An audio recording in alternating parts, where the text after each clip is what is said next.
Raise your hand if you voted for this. I'm seeing a lot of comments saying, listen, America voted for this, just deal with it. Let me correct you. First of all, Donald Trump received 31.5% of the votes among eligible voters. So let me ask you some questions.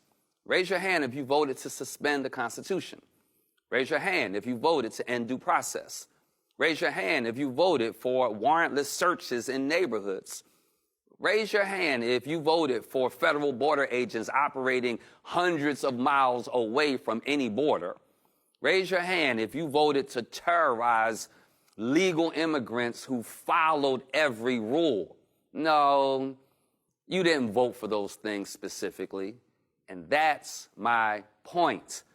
You may have voted for border security, but what's happening in Charlotte, Raleigh, Durham, that's not border security.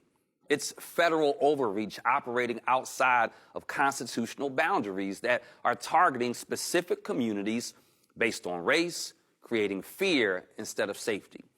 As a pastor, as a former state representative, as a candidate for Senate District 11, I've been clear for 25 years.